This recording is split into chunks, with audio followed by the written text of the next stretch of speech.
Bueno, antes que nada, buenas tardes a todos. Mi nombre es Carlos Genovesi, yo soy residente del Hospital Militar Central y hoy vamos a hablar un poco de lo que es ERAS, ¿sí? ERAS son siglas, quiere decir Enhanced Recovery After Surgery, y hoy en día ERAS es una marca registrada de la ERAS Society, ¿sí? Eh, no es ERAS lo que nos tenemos que llevar de esta clase, sino un poco la mentalidad detrás de ERAS, ¿sí? Y como siempre, la idea es hacer una clase corta, con conceptos importantes, para poder aplicarlos en nuestra práctica, pero principalmente en esta clase es concientizar un poco, que nunca está de más, ya que vamos a ver que todos los conceptos o las cosas que se hacen, nosotros ya las sabemos hacer, este, quizás las hacemos o no en nuestra práctica, pero es un poco ordenar y crear esta mentalidad, ¿no? Bien, entonces comencemos. El concepto ERAS comienza más o menos a mediados de los años 90 de la mano de este hombre que se llama Henrik Kechle, un cirujano danés, que básicamente lo que hizo es comenzó a cuestionarse el manejo perioperatorio de los pacientes y sentó un poco en lo que son las bases para los protocolos Fast Track, que son básicamente la base de todo lo que es el concepto ERAS, ¿sí?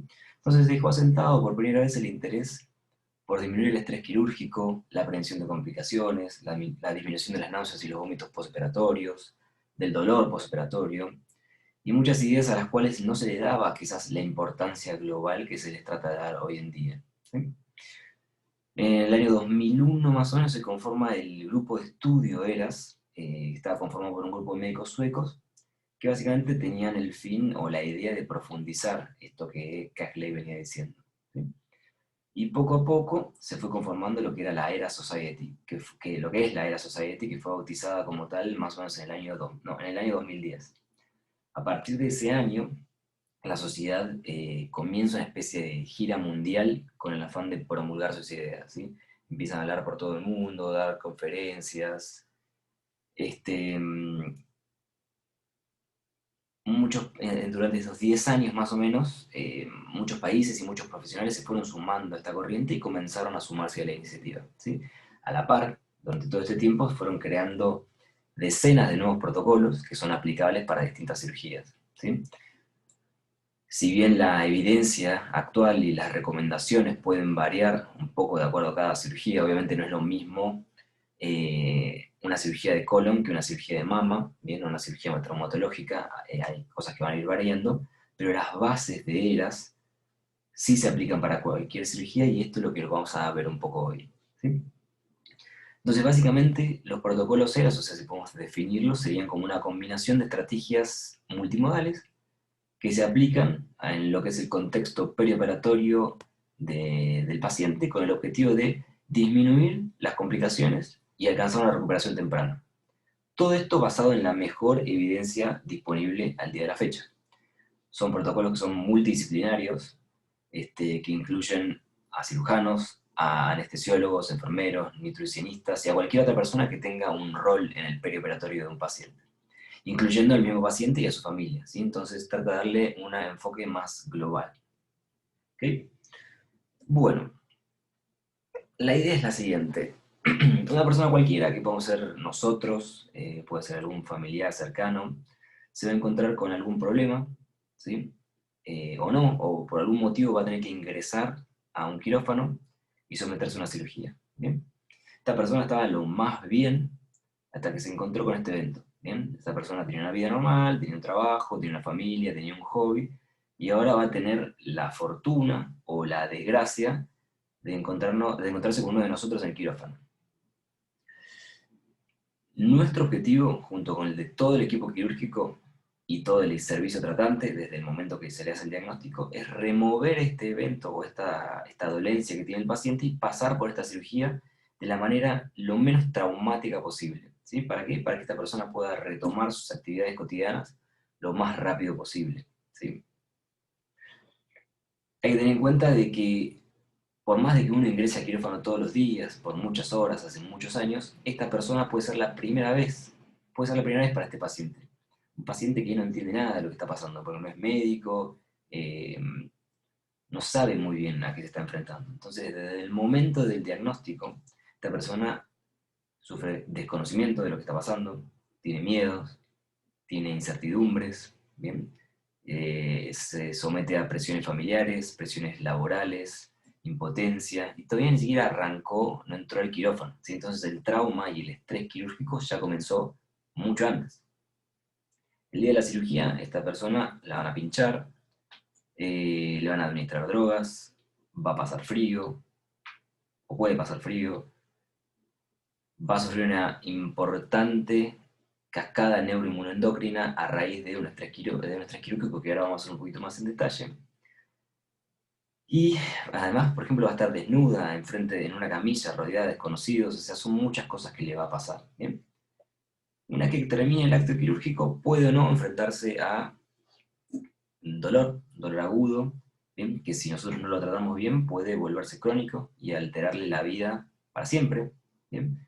Pueden tener náuseas y vómitos postoperatorios, pueden tener escalofríos, pueden tener, no sé, faltar al trabajo, con toda la repercusión económica que eso le puede generar y todas las alteraciones familiares, ¿no? Nuevamente puede tener miedo al diagnóstico, cuando toma una biopsia, por ejemplo, cuando no se sabe bien la causa, puede tener miedo a que recidive la enfermedad. Bien, hay muchas cosas, cualquier cosa que usted se puede imaginar que le pasa a un paciente en el día a día, son muchos estresores, ¿bien? Muchas cosas que alteran la normalidad de esta persona. ¿Bien? Bueno, tubo saliendo del cuerpo, ¿okay? Sondas, drenajes, catéteres, muchas cosas. Entonces, ¿qué es ERAS? Además de lo que ya dijimos, ERAS es poner un poco en cuestionamiento lo que hacemos naturalmente y que no necesariamente está avalado por la evidencia científica. Hay muchas cosas que quizás arrastramos de antes que no sabemos si le hacen un bien o un mal al paciente. Bueno, en realidad sí la sabemos, pero quizás no le damos la bola porque la evidencia está y quizás seguimos haciendo lo que la evidencia dice que no hagamos. ¿Bien? ERAS también es un poco humanizarse y tratar de empatizar con el paciente una vez más porque es una medicina, primero es una medicina que tiende a la deshumanización, ¿sí? A tratar a los pacientes como rodillas, como caderas, como un colon, ¿bien? No olvidarse de todo esto que le venía diciendo, de que el paciente sufre del momento del diagnóstico, que atraviesa toda una historia en su enfermedad que la va a marcar de por vida, ¿bien? Siempre, bueno, cuando hablamos de esto siempre hablamos más que nada de cirugías mayores, ¿sí? Moderadas a mayores, quizás cirugías muy pequeñas no tienen tanto impacto, y no se le da tanta importancia como a una cirugía mayor, porque también la respuesta no va a ser igual, ¿sí? Pero no olvidarse de esto, de humanizarse, de ponerse en lugar del paciente y tratar a esa persona como le gustaría que sean tratados, ¿bien? O como si fuese un familiar suyo. Y bueno, tratar de disminuir los estresores en el paciente, ¿bien? Ahora vamos a ir viendo cómo hacemos. Todo esto, lo que los protocolos ERAS ya han probado, es que disminuyen los días de internación, disminuyen las complicaciones, disminuyen los costos hospitalarios, ¿bien? Y básicamente no es muy difícil lo que hay que hacer, sino es tener ciertas cosas en cuenta, hacerlo de manera organizada, obviamente quizás aplicar ERAS de una forma más global y bien multidisciplinaria, y hacerlo al pie de la letra sí es más complicado y requiere un trabajo institucional más grande, ¿sí? Pero agarrar cosas de esto que vamos a hablar, tener el concepto en mente, ponerse en el lugar del paciente y hacer lo mejor posible ya es suficiente, ¿bien? En el lugar que le toca a cada uno y también ayudar a pasar la palabra a colegas, a enfermeros, a cualquier persona que se encuentre en el tratamiento de este paciente, así que no se olviden el por qué estamos haciendo esto, así que es para curar, ¿no? Entonces, básicamente lo que trata de hacer ERAS es hacer un cambio de paradigma, ¿bien? En lo que refiere al contexto perioperatorio. Y esto es lo que nosotros tenemos que llevar a cabo, ¿sí? Esta es la parte más difícil. Entonces, ¿qué es un paradigma como para entender y entender qué es lo que hay que cambiar? Un paradigma, hay varias definiciones. Una es, por ejemplo, el concepto de paradigma se emplea para mencionar a todas aquellas experiencias, creencias, vivencias y valores que repercuten y condicionan el modo en que una persona ve la realidad y actúa en función de ello.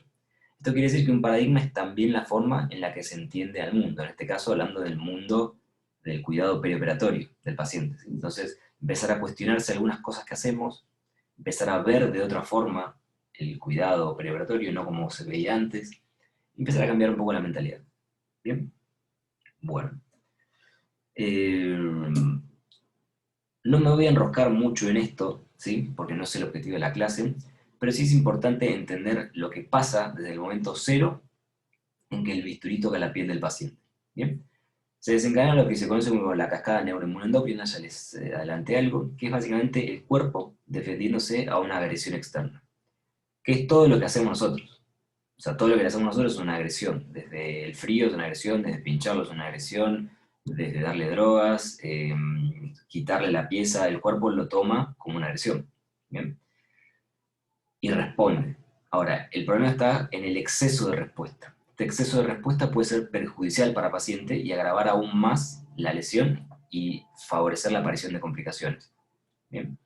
Entonces, básicamente, se genera una lesión o una injuria local, ¿bien? Activa todo el sistema inmune, activa la liberación aumenta las vías de complemento, factores proinflamatorios, factores que terminan repercutiendo en la coagulación, en la hiperfibrinolisis, ¿bien? Esto a nivel local y también que empieza a volcar mediadores inflamatorios y todo esto al torrente sanguíneo. Además, hay todo el componente neural, ¿bien? Que alcanza centros superiores, y fomenta la liberación de neurotransmisores, la activación del sistema simpático, liberación de hormonas, desbalances metabólicos y múltiples formas por las cuales se altera lo que sería la normalidad del paciente. ¿Bien? O sea, el paciente se enfrenta a algo que es totalmente fuera de lo común, de lo que está acostumbrado, y el cuerpo responde de muchas maneras. ¿Bien? Trata no sé, aumentar el flujo sanguíneo, de aumentar digamos, los mediadores inflamatorios, como para curar más rápido, ¿ven? Que en algunos casos, en heridas menores, eso puede ser suficiente, pero el problema es que con las cirugías mayores es que se generan estas respuestas desmedidas que van en detrimento, ¿bien? Del propio paciente y pueden favorecer la aparición de miles de complicaciones, incluso la muerte de la persona. ¿Bien? Como dije, siempre, más que nada en los que son las cirugías mayores. ¿Sí? Es raro que una respuesta neuroinmunoendocrina sea lo suficientemente grave para matar a una persona que quizás se va a quitar una hernia o un lunar o cosas de ese estilo que no tienen tanta repercusión. ¿Bien? Pueden, quizás en un paciente con poca reserva, porque esto es un equilibrio entre la reserva del paciente y la noxa o de lo que está del otro lado. Si el paciente está muy deteriorado, procedimientos menores pueden implicar complicaciones muy graves. ¿Sí? Pero bueno, es nuestro deber un poco conocer esto y hacer todo lo posible para tratar de disminuir o de abolir directamente la respuesta metabólica. ¿Bien? La metabólica, la inflamatoria, la respuesta de lo que conlleva la coagulación, para que esta persona que llegue a la mesa quirúrgica que queda en nuestras manos, vuelva lo más rápidamente posible a su vida normal, con sus familias, con sus amigos, con su trabajo, con sus hobbies. ¿Bien? Entonces,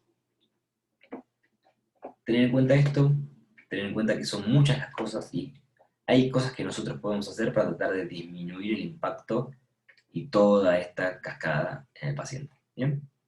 Entonces, ¿qué podemos hacer? Primero podemos arrancar entendiendo de que la historia del paciente no empieza y termina cuando éste entra y sale del quirófano, sino que el enfoque tiene que abarcar el pre, el intra y el postoperatorio. Y tiene que ser multidisciplinario, ya que uno nunca podría hacer todo esto solo, ¿bien? Tiene que haber un equipo de enfermeros, tiene que haber un equipo de digamos, los médicos tratantes, todos tienen que estar embebidos en esta mentalidad, ¿bien? Eso es quizás la parte más complicada detrás de ellas, o sea, unir a todas las disciplinas y que todos tengan el cambio de mentalidad y que todos actúen de la misma manera y por un objetivo en común, ¿sí? Esa es la parte difícil. Así que lo que nosotros podemos hacer es, en lo que conlleva nuestra parte, optimizarla, bien, hacer todo lo mejor posible. ¿Para qué? Para uno también quedarse tranquilo de que lo dio todo y que si ese paciente tiene una complicación, no, en principio, no fue por alguna imprudencia nuestra o por algo que nosotros hicimos mal, ¿bien? Entonces, en el pre en el intra y en el postoperatorio. ¿Bien? Ahora vamos a ir viendo un poquito de esto.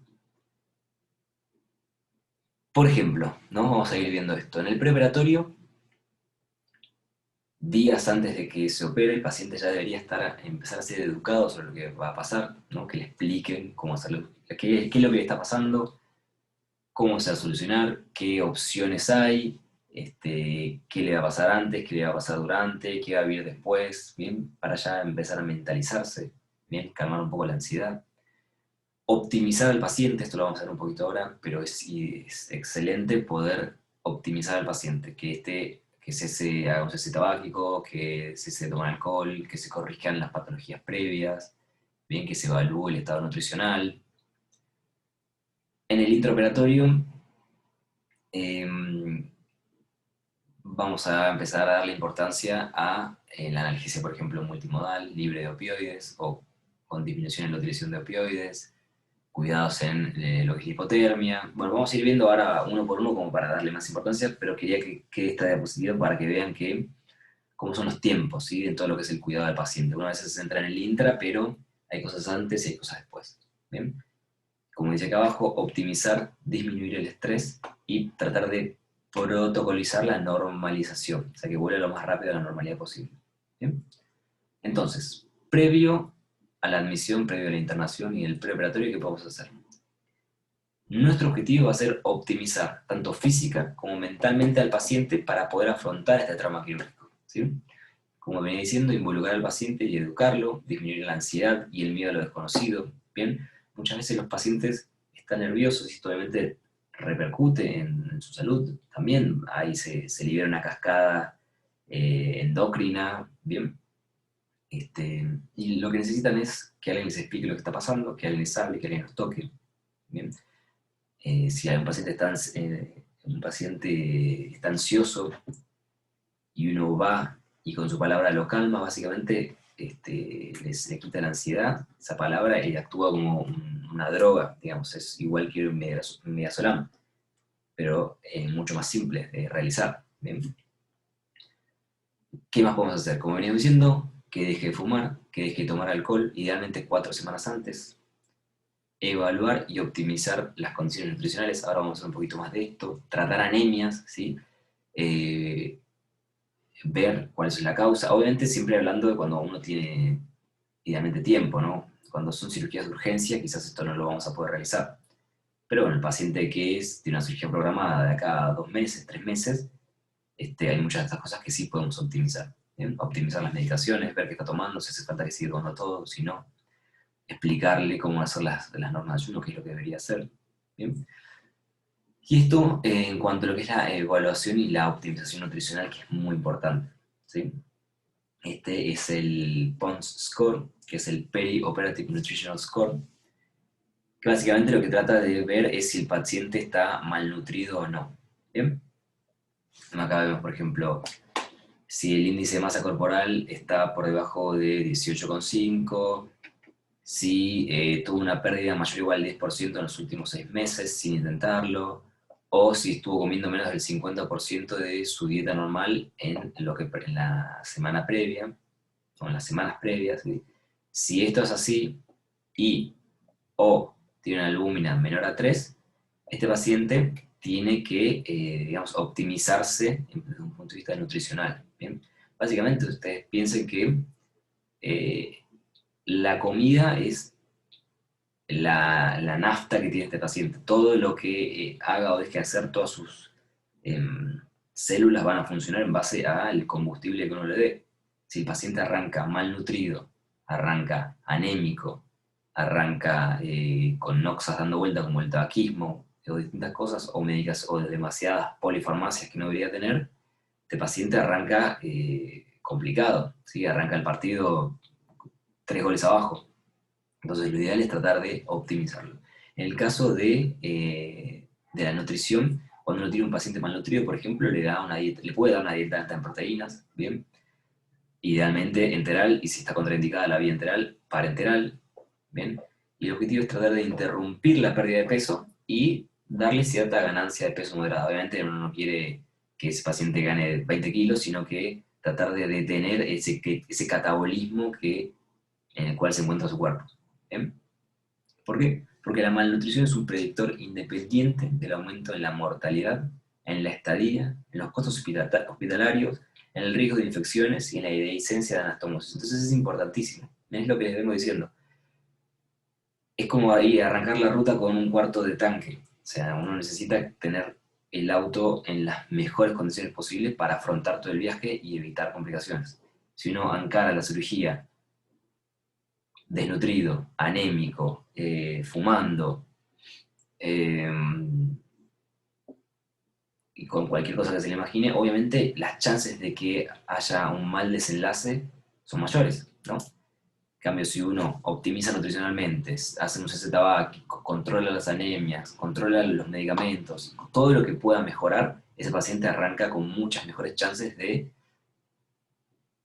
sobrevivir a la situación en la cual se encuentra y poder volver a la normalidad lo más rápido posible. ¿Bien? Otra cosa importante son el tema de los carbohidratos preoperatorios. Esto ya hace mucho que se probó, está ya en las guías de ayuno. Se sabe que la carga de carbohidratos hasta 2 horas previas a la cirugía disminuye muchísimo lo que es la ansiedad, disminuye el hambre, genera un bienestar en el paciente. ¿Bien? Es una práctica que es muy fácil de realizar. ¿Qué más? Bueno, en el intraoperatorio. Esta parte hace énfasis en lo que es la analgesia, obviamente. La analgesia, ustedes piensen que toda esta cascada que yo les hablé de neuroinmunendocrina arranca a raíz de eh, una noxa, una incisión, por ejemplo, en piel. ¿Bien? Entonces, mientras nosotros más podamos a distintos niveles cortar estas vías, ¿bien? Por ejemplo, con bloqueos regionales, con infusiones de antihiperalgésicos, como por ejemplo la lidocaína, la ketamina, bien la dexmedetomidina, tratar de disminuir el uso de los opioides, tratar de usar anestésicos que tengan vida media relativamente corta, bien. Eh, ¿Qué más? ¿Qué más? ¿Qué más? Tratar de básicamente dar lo que sería una analgesia multimodal. Por esto, para atacar las vías del dolor de distintos puntos y tratar de disminuir esta respuesta neuroinmunendocrina, ¿no? Si uno hace un bloqueo regional, corta, digamos, la llegada a nivel central del estímulo, no se desencadena tanto esta respuesta, digamos, de noradrenalina, de cortisol, que después termina repercutiendo también a nivel periférico, favoreciendo la aparición de dolor crónico. Y entonces, mientras uno más se interponga con esta vía, mejor le va a ir al paciente. ¿Qué más podemos hacer? Una terapia de fluidos guiadas por objetivos, idealmente, ¿bien? Darle lo que el paciente necesite, ni mucho ni muy poco, ¿bien? Bueno, en cuanto a lo que son los bloqueos neuromusculares, los bloqueantes neuromusculares, tratar de, digamos, demostrar objetivamente que se encuentran revertidos, ¿no? Eso quizás no se hace en todos los medios, pero tratar de poder decir que este paciente no tiene un bloqueo residual, que eso le va a terminar favoreciendo la aparición de complicaciones, ¿no? Complicaciones respiratorias, pulmonares. ¿Bien? ¿Qué más podemos hacer? Mantener la normotermia, bien, importantísimo, ahora vamos un poquito más de eso.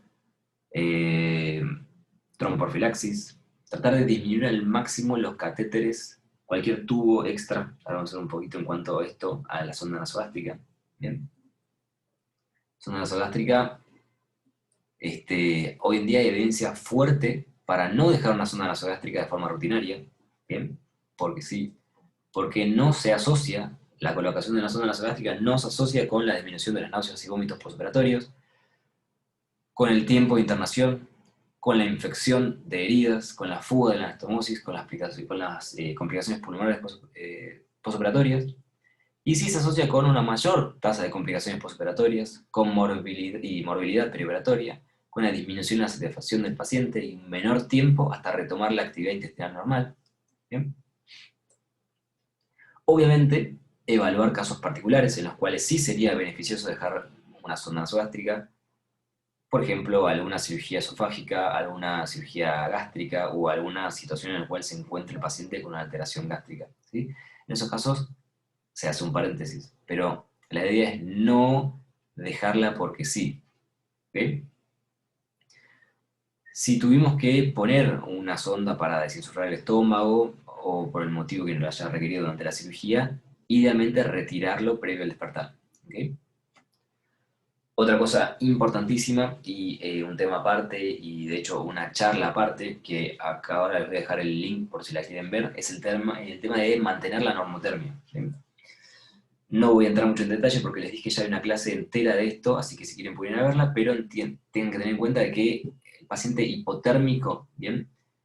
Mientras mayor sea la hipotermia, mayor sea el tiempo y menor reserva tenga el paciente, va a tener consecuencias cardiológicas, hematológicas, inmunológicas, se favorecen las infecciones, se compromete la cicatrización de heridas, ¿bien? El paciente puede presentar más dolor, alteraciones en la eliminación de los fármacos y muchísimas otras cosas por no mantener algo tan simple como la temperatura del paciente hoy en día con tantos dispositivos que se tienen. ¿Bien?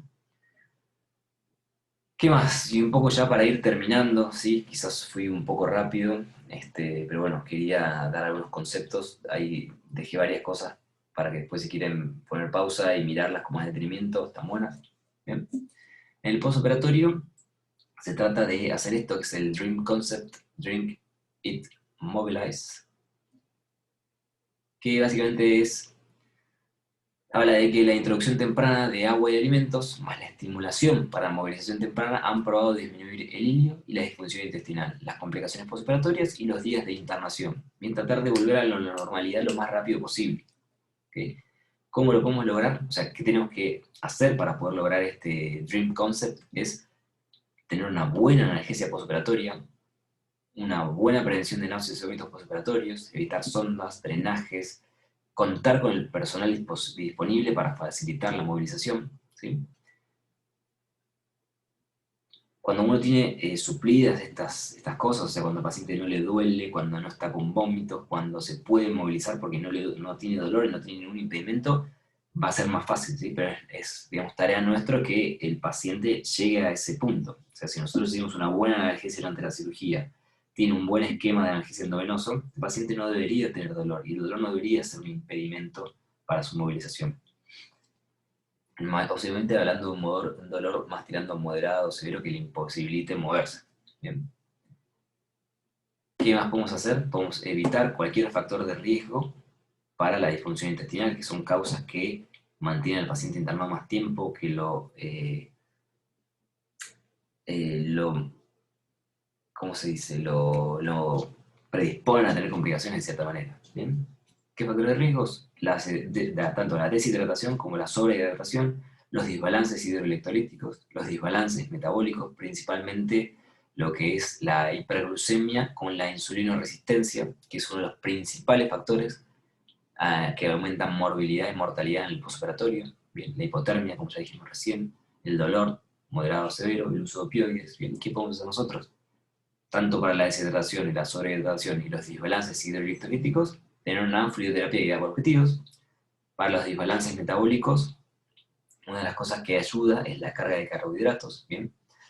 Tema aparte, y para hablar en otro momento, los pacientes diabéticos, eso ya deberíamos tener también un diabetólogo o un nutricionista en parte de nuestro equipo con sus propias recomendaciones. Evitar la hipotermia, obviamente con los métodos de calor que ya todos conocen. Tratar de hacer una analgesia multimodal y libre de opioides para disminuir el dolor y, obviamente, disminuir el uso de opioides con todas las complicaciones que le agrega a a la aparición del litio, por ejemplo. ¿Bien? Bueno, con esto ya, digamos, terminamos la clase. Como les dije, es una clase cortita, ¿bien? Eh, pero la idea era esto de que se lleven un poco el concepto de un enfoque más humanizado, un enfoque más eh, multidisciplinario, ¿bien? Que entiendan que ERAS no es solo un grupo de personas, sino que no va a hablar más de un poco de un cambio de mentalidad, de este cambio de paradigma que veníamos diciendo, darle importancia al incluso al preparatorio, a la preadmisión, bien, que ya en ese momento se le facilite al paciente la contención para el día que llegue a la cirugía, y el día de la cirugía que nosotros hagamos nuestra mejor práctica y guiada por la mejor evidencia que disponemos hoy en día, ¿sí? No guiada por lo que nosotros estamos acostumbrados o por lo que se suele hacer en un lugar, tratar de hacerlo de la manera más objetiva posible. ¿Bien? Entonces, si uno ya se mete en la página de ERAS, hay un montón de protocolos que ya están disponibles que tratan las distintas cirugías, ¿no? Por ejemplo, cirugía colónica, cirugía para cáncer de mama, cirugías ginecológicas, cirugías traumatológicas. Hay muchísimos protocolos en donde se evaluó la mejor evidencia disponible al día de hoy y se armaron las recomendaciones. Entonces, cuando uno vaya a tener una cirugía de algo, puede hacer un repaso sobre cuáles son, qué es lo que recomienda este grupo de esta sociedad de ERAS y ver qué podemos hacer nosotros para llegar al mejor objetivo del paciente. Bueno, no quiero seguir mucho más. Bueno, esto en modo de resumen, ¿sí? Pre-hospitalario, preoperatorio, intraoperatorio, postoperatorio, un poco ya lo fuimos viendo. Lo dejo por si después quieren leerlo, es como un resumencito de todo lo que venimos diciendo, que si se fijan no es nada nuevo, simplemente es ordenarlo y pensarlo de otra manera. ¿No? Así que nada, espero que no haya hablado muy rápido y que se entienda, y cualquier cosa me dejan un comentario y tratamos de responder. Muchas gracias y hasta luego.